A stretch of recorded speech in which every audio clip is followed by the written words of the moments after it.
जय श्री राम। आदरणीय मित्रों,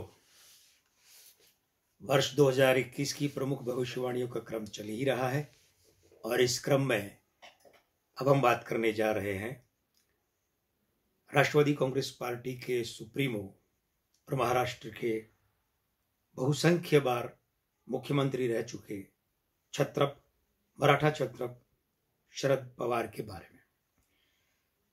शरद पवार को इस नाम से सभी जानते हैं, लेकिन शरद पवार का औपचारिक पूरा नाम है शरद चंद्र गोविंद पवार। महाराष्ट्र की परंपरा है कि पिता का नाम, जाति और खुद के नाम के बीच में रखा जाता है, तो शरद चंद्र गोविंद पवार।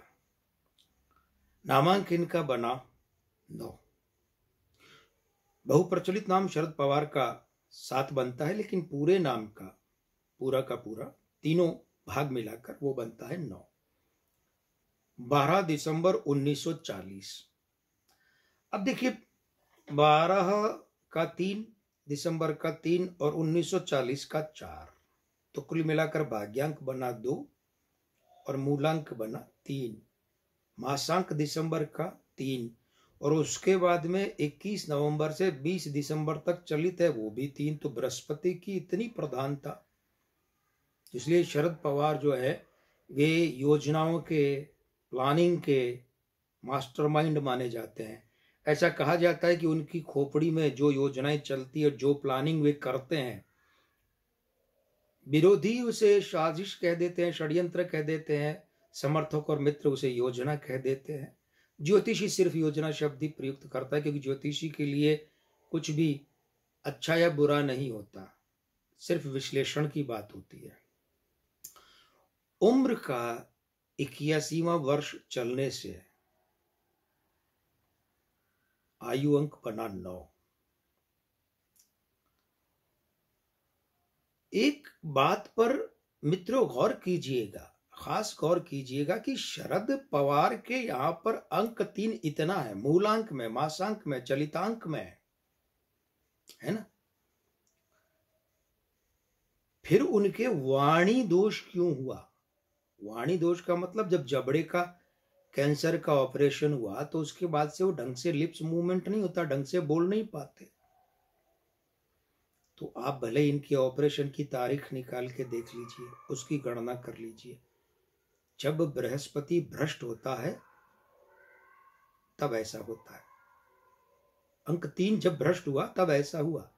अंक 3 जब भी भ्रष्ट होता है तो स्वास्थ्य में, शरीर में ये चीज करवा दी, पेट से संबंधित गड़बड़ करवा दी, और नहीं तो फिर गठबंधन संबंधी गड़बड़ करवा दी, या फिर पार्टी में जो निर्णय है मुखिया के रूप में वो गड़बड़ करवा दी।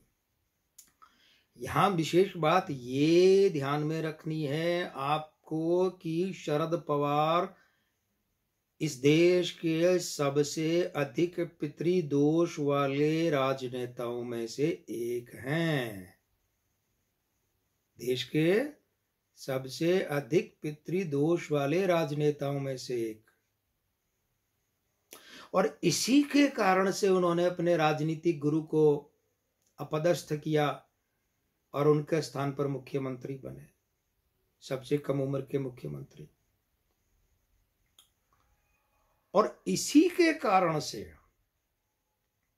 वर्तमान विधानसभा की पहली सरकार इनके पुत्र समान भतीजे ने इनसे विद्रोह करके और भाजपा के साथ बनाई।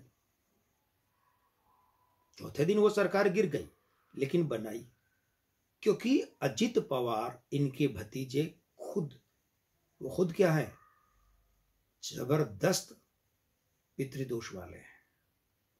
न सिर्फ अंक ज्योतिष के दृष्टिकोण से, अंग ज्योतिष के दृष्टिकोण से भी।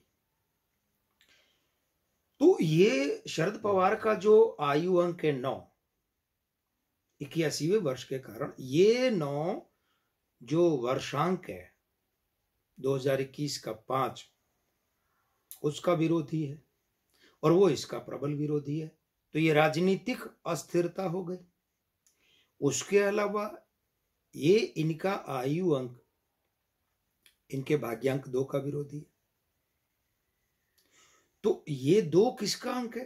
पार्टी का अंक है, गठबंधन का अंक है, सहयोगियों का अंक है, साथियों का अंक है। तो ऐसे में ये अंक भ्रष्ट हो गया। अब ये अंक भ्रष्ट हो गया तो इसका माने ये है कि भाई गठबंधन में क्या अभी कर रही है एनसीपी, शरद पवार क्या कर रहे हैं? गठबंधन में सरकार चला रहे हैं ना, किसके साथ? कांग्रेस और शिवसेना के साथ उद्धव सरकार चला रहे हैं। उद्धव सरकार का मास्टरमाइंड शरद पवार को ही माना जाता है, और ऐसा माना जाता है तो कोई गलत नहीं है। अंक ज्योतिष भी इसी का ही समर्थन करता है कि वास्तव में यही बात होनी चाहिए। तो ये गठबंधन सरकार गठबंधन के शरद पवार के भ्रष्ट अंकों के कारण से टूट सकती है। वर्ष 2021 में उद्धव ठाकरे सरकार जो कांग्रेस, एनसीपी और शिवसेना की गठबंधन सरकारें गिर सकती है। और फिर क्या होगा? तो चलिए बात करते हैं। शरद पवार का जो आयु अंक है 9, ये इनके मूलांक 3 के साथ प्रबल मित्र युति बनाता है। प्रबल मित्र युति का मतलब अंक 3 और नवीन गठबंधन। गठबंधन क्यों नया? भाई 3 और 9 तो गठबंधन के नहीं है ना, ये नया निर्णय नहीं गठबंधन का, क्योंकि वर्षांक 5 इनके भाग्यांक 2 के साथ प्रबल मित्र युति बनाता है। और अस्थिर युति है। अस्थिर का मतलब क्या है? ये गठबंधन छोड़ो, यहां से अस्थिर हो गए, नया गठबंधन। तो नए गठबंधन का निर्णय ले सकते हैं। वो नया गठबंधन जो है, चूंकि शिवसेना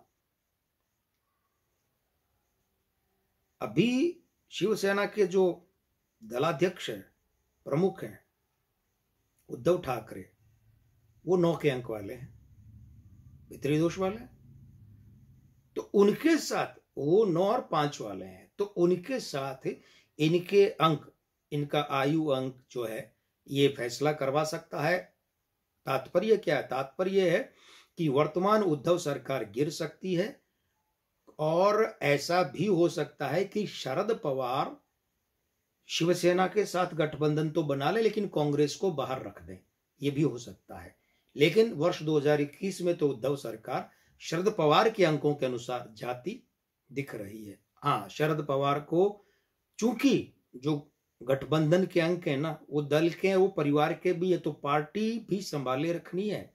पार्टी के मोर्चे पर शरद पवार को झटके लग सकते हैं। पार्टी के कुछ प्रमुख नेता या किसी प्रमुख नेता पर कोई बड़ी कानूनी अदालती कार्यवाही हो सकती है, उन्हें बड़ा नुकसान हो सकता है, जिसका असर कहीं न कहीं शरद पवार और एनसीपी पर पड़ेगा।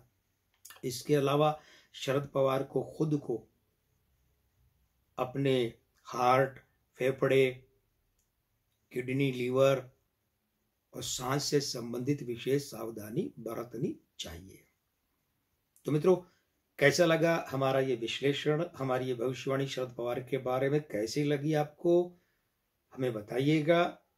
और हाँ, हमारा चैनल अगर आपने अभी तक सब्सक्राइब नहीं किया है तो कर लीजिए, और साथ ही साथ ये जो बेल आइकन है इसे भी दबा दीजिए, ताकि हमारे वीडियो आपके पास जल्दी से जल्दी, जैसे हम यहाँ डाले पहुँचे, नियमित रूप से पहुँचते रहें। मिलते हैं अगले एक और वीडियो में। आज के आनंद की जय। जय श्री राम।